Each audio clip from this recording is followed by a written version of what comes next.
Hello students, मैं सबसे पहले आप लोगों का स्वागत करता हूं मेरे इस चैनल में। आज हम देखेंगे क्लास 12th में जो फिजिक्स में इलेक्ट्रोस्टैटिक के जो चैप्टर है उसमें एग्जाम्पल 1.11 दे रखा है। ठीक है, तो हम इस क्वेश्चन को समझते हैं और इसका सॉल्यूशंस को देखते हैं कि किस प्रकार से ये सॉल्यूशन हमने बनाएंगे यहाँ पर। ठीक है, तो स्टूडेंट्स इस क्वेश्चन को पहले रीड कर लेते हैं, उसके बाद इस क्वेश्चन में जो जो इम्पोर्टेंट चीज़ है वो मैं सब यहाँ पर डिस्कस करने वाला हूँ। तो क्वेश्चन इस प्रकार से है, the electric field component in figure 1.27 are.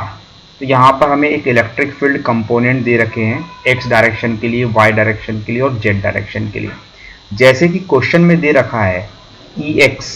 ठीक है, जैसे हमारे पास क्वेश्चन में दे रखा है ई एक्स की जो वैल्यू है वो एक्चुअली में कितना है, alpha x to the power 1/2 है। और वाई डायरेक्शन के लिए जो दे रखा है वो 0 है, और जेड डायरेक्शन के लिए जो वैल्यू है हमारे पास वो भी 0 दिया है। तो इसका मतलब ये हुआ कि इलेक्ट्रिक फील्ड केवल और केवल एक्स डायरेक्शन में ही वर्क कर रहा है या एक्स डायरेक्शन में ही अप्लाई किया गया है। एक और बात है यहाँ पर कि जैसे जैसे x की वैल्यू चेंज होगी, मतलब x वेरीज होगा, तो EX भी कैसा होगा, यहाँ पर वेरीज होगा। इसका मतलब ये हुआ कि जो x डायरेक्शन में इलेक्ट्रिक फील्ड है वो नॉन यूनिफॉर्म है। कैसा है हमारे पास, नॉन यूनिफॉर्म। इतना काम आपको समझ में आ गया होगा। तो यहाँ पर ये नॉन यूनिफॉर्म इलेक्ट्रिक फील्ड है। इसके साथ साथ अल्फा हमें दे रखा है 800 newton per coulomb metre to the power 1/2। तो हमें flux through the cube calculate करना है। तो मैं जैसे कि आपको बता चुका हूँ कि जो इलेक्ट्रिक फील्ड है वो केवल एक्स डायरेक्शन में अप्लाई किया गया है, वो भी नॉन यूनिफॉर्म है। तो जैसे जैसे एक्स वेरीज होगा वैसे वैसे ई एक्स भी यहाँ पर वेरीज होते रहेगा। तो यहाँ पर आपको दिख रहा है कि ये क्यूब है और इस क्यूब में 6 फेसेस है, 6 फेसेस दिए रखे हैं। तो हम इसे कंसिडर कर लेते हैं फर्स्ट फेस, देन इसको कंसिडर कर लेते हैं सेकेंड फेस। ठीक है, देन ये थर्ड फेस होगा और इसके जस्ट नीचे वाला जो फेस होगा वो फोर्थ, ये फ्रंट वाला जो फेस है वो फिफ्थ और ये वाला हो जाएगा सिक्स्थ। ठीक है, तो जो फ्लक्स होता है ना स्टूडेंट्स, जनरली फ्लक्स अगर हम लिखते हैं, है ना, किसी भी सरफेस, क्लोज्ड सरफेस का जो फ्लक्स है उसको हम किस प्रकार से डिफाइन कर सकते हैं, integration, close integration E dot D S. ठीक है, ई डॉट डी एस। यहाँ पर ई जो है इलेक्ट्रिक फील्ड है और डी एस जो है वो एरिया वेक्टर है। अभी मैं बताऊंगा कि एरिया वेक्टर का डायरेक्शन कैसे कैलकुलेट की जाती है। इसे हम दूसरे तरीके से लिख सकते हैं, यहाँ पर closed integration E dot D S, sorry E D S cos theta. ठीक है, तो यहाँ पर ये जो थीटा है वो थीटा जो है वो ई और डी एस के बीच का एंगल है। अब हम देख सकते हैं कि जो फेज 1 है और फेज 2 है, इसके लिए जो एंगल है वो थीटा, फेज 1 के लिए थीटा का जो वैल्यू है वो है 180, और फेज 2 के लिए जो थीटा का वैल्यू है वो कितना है, 0 डिग्री। अदर फेज के लिए यहाँ पर थीटा जो है वो हमारे पास 90 है। ये मैंने इस टाइप से कैलकुलेट किया हूँ कि जो भी हमारे पास में सरफेस दिया जाता है, जैसे एक सरफेस से मैंने कंसिडर किया है, अब इस सरफेस का मुझे एरिया वेक्टर का डायरेक्शन अगर देखना है तो जैसा कि हम जानते हैं कि किसी भी सरफेस का जो एरिया वेक्टर होता है उस सरफेस के परपेंडिकुलर आउटवर्ड डायरेक्शन में होगा। ठीक है, तो इस एरिया वेक्टर का जो डायरेक्शन होगा वो बाहर की तरफ होगा। तो अगर यहाँ पर देखा जाए, जैसे हम बोल रहे हैं कि theta is the angle between E and D S, है ना, तो यहाँ पर फेज 2 के लिए बात करेंगे तो इलेक्ट्रिक फील्ड का डायरेक्शन एक्स डायरेक्शन में है और एरिया वेक्टर भी एक्स डायरेक्शन में लग रहा है, इसलिए थीटा यहाँ पर 0 डिग्री लिया जाएगा।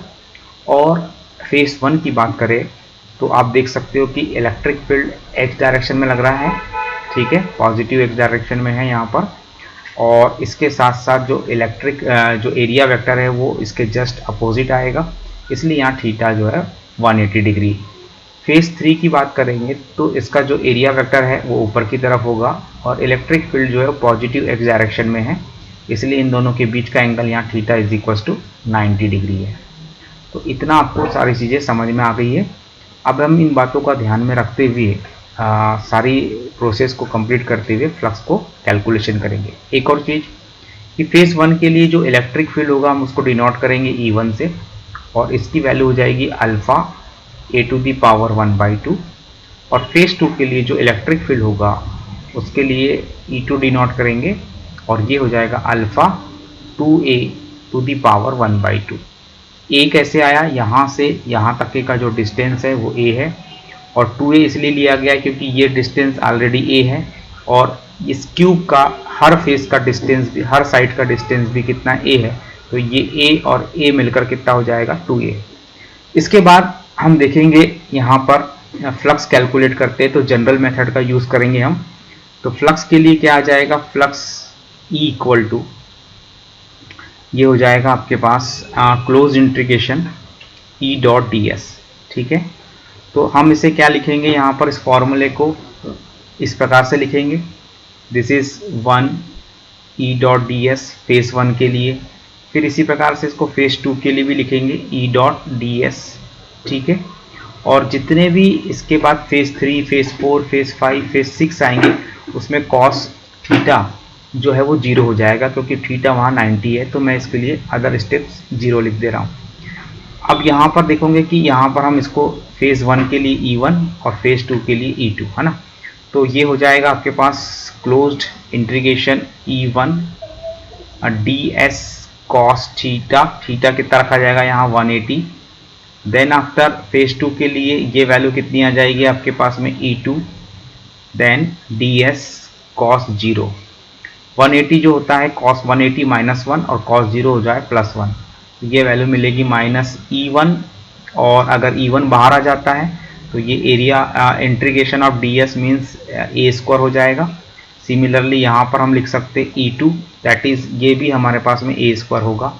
अभी हमने बताया था आपको E1 का वैल्यू किस प्रकार से कैलकुलेट करना है, तो अल्फा ये हो जाएगा आपके पास a⁴ 1/2 × a², और E2 का वैल्यू हो जाएगा अल्फा 2a⁴ 1/2 × a²।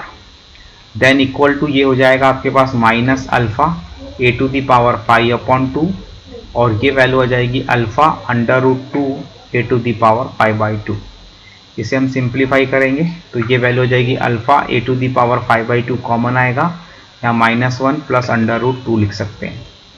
जैसे कि क्वेश्चन में दे रखा है अल्फा का वैल्यू है 800, ए का वैल्यू 0.1 ⁵ 5/2, ऑलरेडी हम √2 का वैल्यू कैलकुलेट है, तो ये सब इक्वेशन में वैल्यू पुट करते हैं तो हमारा आंसर जो है वो आ जाता है 1.05, ये आंसर आ जाता है 1.05। इसका यूनिट हम लिख सकते हैं न्यूटन मीटर स्क्वायर पर कूलम। ठीक है, तो इस टाइप से हमने ये फ्लक्स कैलकुलेट कर लिया। अब सेकेंड थिंग है इसमें चार्ज कैलकुलेट करना है। तो जैसे कि हम जानते हैं गॉस लॉ से, तो टोटल फ्लक्स जो होता है वो किसी भी क्लोज्ड सरफेस का 1/ε0 टाइम्स चार्ज के बराबर। ठीक है, तो यहाँ पर हमें चार्ज नहीं कैलकुलेट करना है, तो चार्ज इक्वल टू हो जाएगा 5e × ε0। तो 5e का जो वैल्यू है वो होता है हमारे पास 1.05, अभी हमने कैलकुलेट किया। ε0 परमिटिविटी कहलाती है, इसकी वैल्यू जो है 8.854 × 10⁻⁻12 होता है। और जैसे चार्ज की SI यूनिट कूलम है तो यहाँ C लिख देते हैं हम, तो ये वैल्यू आ जाएगी आपके पास 9.27 × 10⁻⁻12 कूलम। तो इस प्रकार से इस क्वेश्चन को आप बहुत ही आसान तरीके से बना सकते हो। बस थोड़ा सा आपको यहाँ पर एरिया वेक्टर को कैलकुलेट करना है और एरिया वेक्टर की डायरेक्शन को देखना है। छोटी छोटी बातों का ध्यान में रखते हुए इस क्वेश्चन का सॉल्यूशन आप आसानी से बना सकते हैं। तो अगर स्टूडेंट्स ये वीडियो आपको पसंद आता है तो इसे लाइक और शेयर ज़रूर करिएगा। Thank you for watching my video.